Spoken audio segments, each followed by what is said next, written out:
This is the easier-to-read version of 1984 by George Orwell, retold and narrated by Sarah Simpson. Part 2, Chapter 8. They had finally done it. Winston and Julia stood outside O'Brien's front door and rang the bell. A servant opened the door and let them in without asking any questions.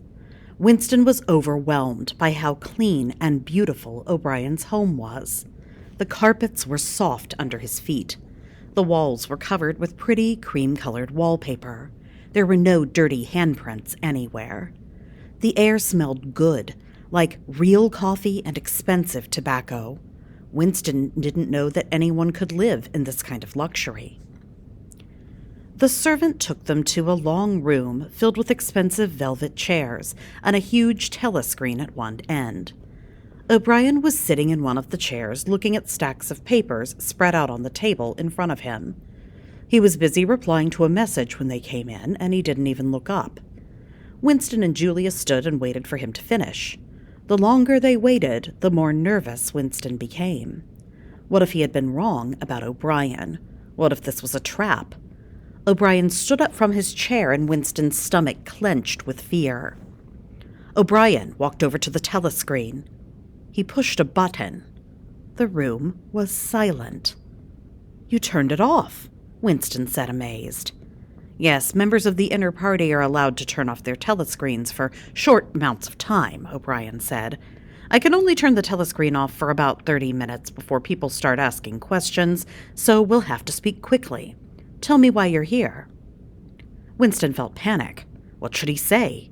If he was wrong about O'Brien, the thought police would take him and Julia away. He pushed the fear aside. "Is the telescreen really turned off?" Winston asked. O'Brien nodded. "We are here because we hate the party, and we hate Big Brother.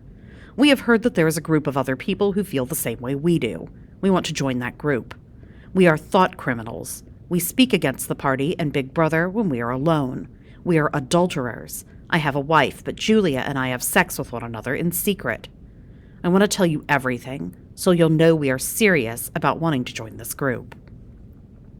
The servant was standing in the doorway, holding a tray with a bottle and 4 glasses. He heard everything Winston said. Winston began to sweat with panic. "Relax," O'Brien said. "That's Martin. He's a member of our group. He only pretends to be my servant, so no one will be suspicious of our work together. Everyone, sit down." Martin, Julia, Winston, and O'Brien sat. O'Brien picked up the bottle and poured a dark red liquid into each of the 4 glasses. The liquid smelled sour and sweet at the same time. Something about it was familiar to Winston. He thought he'd seen something like it a long time ago, but he wasn't sure when. "This is wine," O'Brien said, smiling. "You've probably read about it in books, but you've never gotten to taste any. The inner party keeps anything good, like wine, for themselves. When you drink wine, it is tradition to make a toast. Someone will say something like a wish, and everyone will take a drink at the same time to make it come true. Here is my toast. Let us drink to our good health and the good health of our leader, Emmanuel Goldstein." They all raised up their glasses, then drank. Winston always thought wine would taste sweet. He was disappointed. After so many years of drinking cheap, strong gin, he could barely taste the wine. "Does that mean that Goldstein was a real person?" Winston asked. "He's very real," O'Brien said, "and he's still alive. None of us know where he is, but he's somewhere safe. All of us in the Brotherhood work hard to keep him safe." "The Brotherhood is real?" Winston asked. "Yes, the Brotherhood is real," O'Brien said. "Before you are allowed to join us, I need to ask you some questions." Winston and Julia nodded. "What are you willing to do to help the Brotherhood?" O'Brien asked. "Anything," Winston said. "Are you willing to die for the cause?" O'Brien asked. "Yes," Winston said. "Are you willing to kill someone?" O'Brien asked. "Yes," Winston said. "Are you willing to set off a bomb that could kill hundreds of innocent people if they will hurt the party and Big Brother?" O'Brien asked.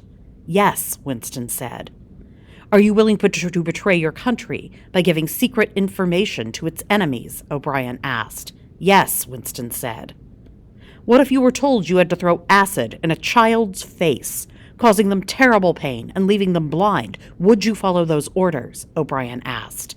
Yes, Winston said, if that's what I need to do to destroy the party. Are you willing to change your entire identity? Are you willing to walk away from your entire life? O'Brien asked. Yes, Winston said. Are you willing to commit suicide if we ask you to? O'Brien asked. Yes, Winston said. Are you willing to never see one another again if necessary? O'Brien asked. For the first time, Julia spoke. No. O'Brien looked at Winston, waiting to see what he would say. After a few seconds, Winston spoke. No. I'm glad you told me that, O'Brien said. It's important that the Brotherhood knows your limits, what you will and will not be willing to do for our cause. O'Brien turned to speak to Julia.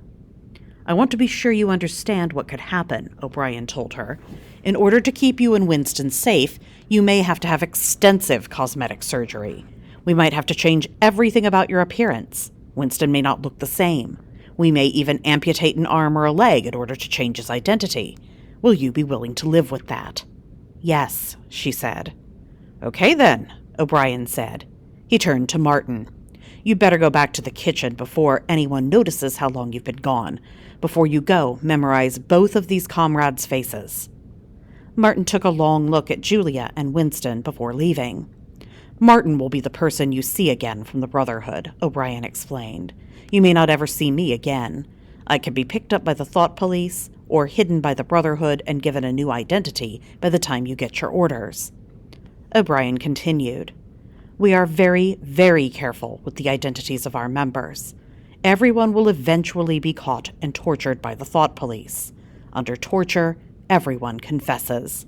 However, if you only know the names of one or two other people, you won't be able to give them much usable information about the Brotherhood. It's the same with your missions. You will only know one small piece of the mission. That way, if you are arrested, you won't put the group's long-term plans in danger. When you get arrested, we will not help you. It's not because the Brotherhood doesn't care about you. It's because we have to protect the mission above anything else. It is going to take a long, long time to change the world we live in. Sadly, it won't happen in your lifetime or mine. That's not why we do this work. We do this work so that people in the future will be able to lead happy, free lives. O'Brien checked his watch. I'm going to need to turn the telescreen back on in a minute, he said. If you leave it off too long, the Thought Police get suspicious. But first, let's drink one more toast. What should it be this time? Should we drink to the death of Big Brother? Should we drink to the future? To the past, said Winston, raising his glass. You're right, O'Brien said. The past is more important. They all drank. You can't be seen leaving together, O'Brien said. Julia, you leave first. Winston, you'll leave a little later. Julia left, closing the door behind her. Do you have a hiding place? O'Brien asked Winston. Winston told him about the room above Mr. Charrington's shop. That's good enough for now, but we'll need to get you another place soon, O'Brien said. The next thing you need to do is read Goldstein's book. I'm going to get a copy to you, but we have to be very careful. Next week, leave your work bag at home one day. A man will come up to you while you are walking home from work. He will hand you a bag and say, I think you forgot your work bag. Take the bag. A copy of the book will be inside. Keep the book hidden. Be very careful. You can keep it for 14 days. Then you need to return it. They looked at one another for a moment. Then O'Brien said, We will meet again. If we do not meet again, we will meet again in the place where there is no darkness, Winston finished. Is there anything else you would like to know right now? O'Brien asked. Winston nearly laughed. There were probably 100 things he would like to ask, but now wasn't the right time. Finally, Winston managed to say, Did you ever hear a rhyme that starts with oranges and lemons say the bells of St. Clement's?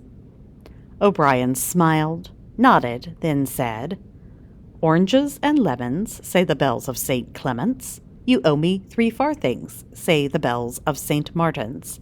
When will you pay me, say the bells of Old Bailey? When I grow rich, say the bells of Shoreditch. You knew the last line, Winston said. I knew the last line, O'Brien said, and now you need to go. They went to the door, and O'Brien shook Winston's hand before turning away and going back to work for the party.